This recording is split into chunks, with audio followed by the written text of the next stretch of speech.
آخرت کی کامیابی کے لیے بہت ضروری ہے کہ انسان اپنی اس زندگی کو بہترین بنائے، اپنے وقت کا صحیح استعمال کرے،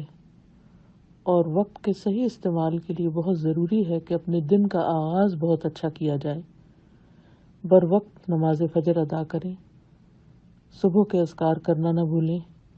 قرآن مجید کی تلاوت کریں، اور اس کے بعد خاموشی اختیار کریں کچھ دیر کے لیے، یعنی غور و فکر کریں، قرآن مجید میں سے جو کچھ پڑھا ہے اس پر تدبر کریں،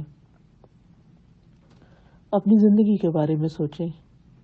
اور صرف یہ نہ سوچیں کہ آپ کیا نہیں کر رہے، یہ بھی دیکھیں کہ آپ کیا کیا کر رہے ہیں۔ اس طرح کی مثبت سوچ سے آپ کے اندر ایک کانفیڈنس آئے گا، اور جب اپنے اندر آپ کانفیڈنس محسوس کریں گے تو آپ کا دل چاہے گا کہ آپ اور بھی اچھے کام کریں، اور پھر مثالی زندگی کے بارے میں سوچیں کہ اور بہتری کیا ہو سکتی ہے اور کہاں کہاں امپروومنٹ ہو سکتی ہے۔ اس کے ساتھ ساتھ ورزش کرنا نہ بھولیں۔ ورزش سے ذہن دماغ تیز ہوتا ہے۔ پھر اس کے علاوہ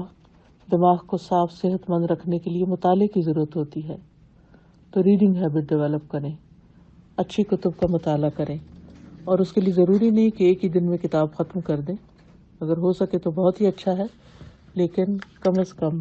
کچھ پیجز، اور اگر کچھ پیجز بھی پڑھنا ممکن نہ ہو تو کم از کم ایک دو صفحات اچھی کتاب کے مطالعے کے لیے ضرور وقف کریں۔ اس کے بعد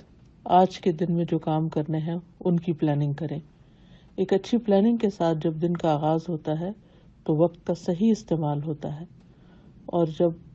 ہر گھنٹے کی آپ پلاننگ کریں گے کہ آج کے دن میں مجھے کیا کیا کرنا ہے، تو انشاءاللہ وہ گھنٹے پروڈکٹیو گزریں گے، بہترین گزریں گے۔ اور اسی طرح اگر ہر دن کو ہم بہترین طریقے سے استعمال کریں تو انشاءاللہ اللہ سبحانہ وتعالیٰ کی رضا حاصل کرنے میں مددگار ہوں گے۔ اور اللہ تعالیٰ سے دعا ہے کہ اللہ تعالیٰ آپ سب کو